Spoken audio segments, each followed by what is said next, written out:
Bien des jours s'écoulèrent, et la parole de Yahweh fut ainsi adressée à Élie dans la 3e année. Va, présente-toi devant Achab, et je ferai descendre la pluie sur la surface du sol. Et Élie se mit en route pour se présenter devant Achab. La famine sévissait cruellement à Samarie, et Achab convoqua Abdias, intendant de sa maison. Or Abdias révérait profondément Yahweh, et lorsque Jézabel extermina les prophètes de Yahweh, Abdias prit 100 prophètes, qu'il dissimula 50 par 50 dans une caverne, et il les avait nourris de pain et d'eau. Achab dit à Abdias, « Parcours le pays vers toutes les sources d'eau et vers tous les torrents. Peut-être découvrirons-nous de l'herbage, et nous préserverons la vie aux chevaux et aux mulets, et nous n'aurons pas besoin d'abattre le bétail. » Ils se partagèrent le territoire pour le parcourir. Achab chemina seul par une route, et Abdias chemina seul par une autre route.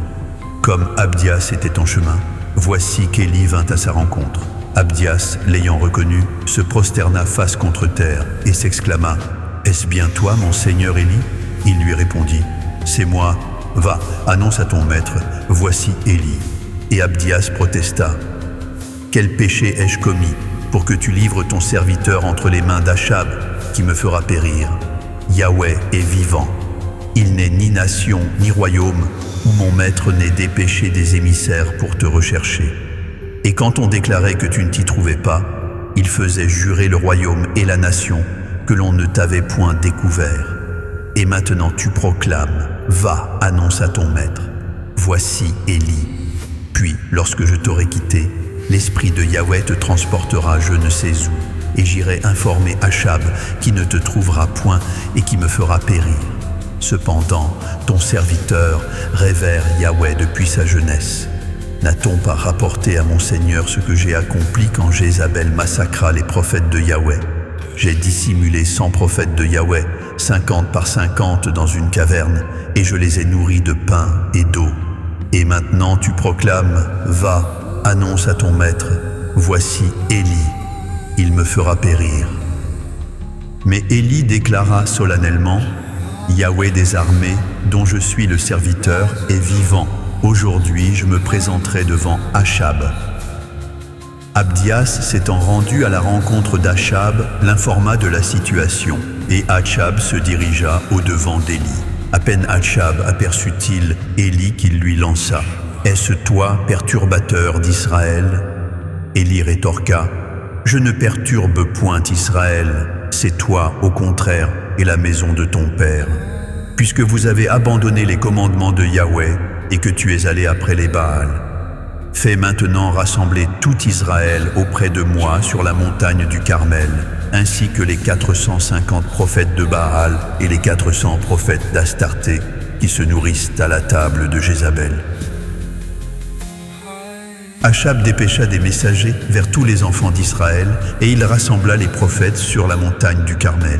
Alors Élie s'avança vers tout le peuple et proclama « Jusqu'à quand boiterez-vous des deux côtés? Si Yahweh est Dieu, suivez-le. Si c'est Baal, suivez-le. » Le peuple ne lui répondit rien. Et Élie déclara au peuple « Je suis demeuré seul des prophètes de Yahweh, et il y a 450 prophètes de Baal. Que l'on nous procure 2 taureaux, qu'ils choisissent pour eux l'un des taureaux, qu'ils le dépècent et qu'ils le disposent sur le bois sans y mettre le feu. Et moi, je préparerai l'autre taureau et je le disposerai sur le bois sans y mettre le feu. Puis invoquez le nom de votre Dieu. Et moi, j'invoquerai le nom de Yahweh.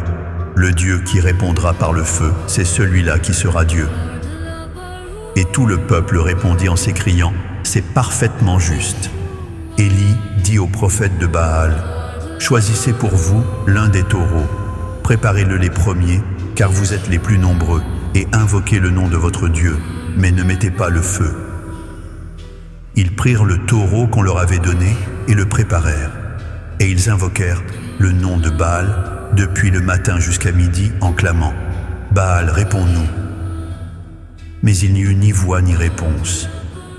Et ils sautillaient autour de l'autel qu'ils avaient érigé. À midi, Élie se moqua d'eux et dit, « criez à pleine voix, puisqu'il est Dieu, il médite sur quelque chose, ou il est occupé, ou il est en voyage, peut-être qu'il sommeille, et il s'éveillera. Et ils crièrent à pleine voix, et ils se firent, selon leur coutume, des incisions avec des épées et des lances, jusqu'à ce que le sang ruisselât sur eux. Lorsque midi fut passé, ils prophétisèrent frénétiquement jusqu'au moment de la présentation de l'offrande. Mais il n'y eut ni voix, ni réponse, ni signe d'attention. Élie dit alors à tout le peuple, « Approchez-vous de moi. » Tout le peuple s'approcha de lui, et Élie restaura l'autel de Yahweh qui avait été démoli. Il prit 12 pierres selon le nombre des tribus des fils de Jacob, auxquelles Yahweh avait déclaré, « Israël sera ton nom. » Et il édifia avec ces pierres un autel au nom de Yahweh. Il creusa autour de l'autel une rigole de la capacité de 2 mesures de semences. Il disposa le bois, dépeça le taureau et le plaça sur le bois. Puis il commanda, « Remplissez d'eau 4 cruches et versez-les sur l'holocauste et sur le bois. » Il dit, « Recommencez. » Et ils recommencèrent. Il dit, « Faites-le une 3e fois. » Et ils le firent une 3e fois. L'eau ruissela autour de l'autel et l'on remplit également d'eau la rigole.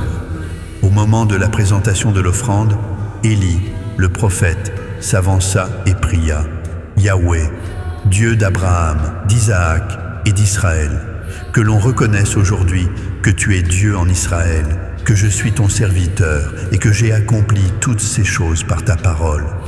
Réponds-moi, Yahweh, réponds-moi, afin que ce peuple reconnaisse que c'est toi, Yahweh, qui es Dieu, et que c'est toi qui convertis leur cœur. » Et le feu de Yahweh descendit, et il dévora l'holocauste, le bois, les pierres et la terre, et il absorba l'eau qui était dans la rigole.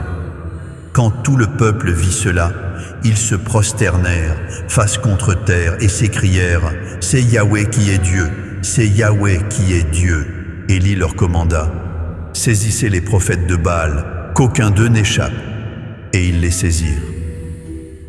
Élie les fit descendre au torrent de Kison, où il les égorgea. Et Élie dit à Achab, « Monte, mange et bois, car il se fait un grondement qui annonce la pluie. » Achab monta pour manger et pour boire, mais Élie gravit au sommet du Carmel, et, se prosternant contre terre, il plaça son visage entre ses genoux, et dit à son serviteur, « Monte, scrute du côté de la mer. » Le serviteur monta, observa et dit, « Il n'y a rien. » Élie répéta 7 fois, « Retourne. » À la 7e fois, il annonça, « Voici un petit nuage qui s'élève de la mer et qui ressemble à la paume de la main d'un homme. » Élie ordonna, « Monte et dis à Achab, attelle et descends, afin que la pluie ne t'arrête pas. » En peu d'instants, le ciel s'obscurcit de nuages, le vent se leva, et il y eut une pluie torrentielle. Achab monta sur son char et se dirigea vers Jizréel. Et la main de Yahweh fut sur Élie, qui se saignit les reins et courut devant Achab jusqu'à l'entrée de Jizréel.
Over, over. tender to reach.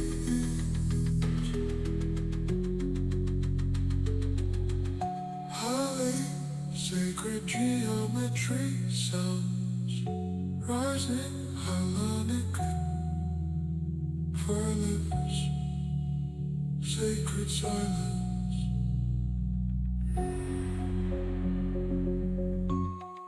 Your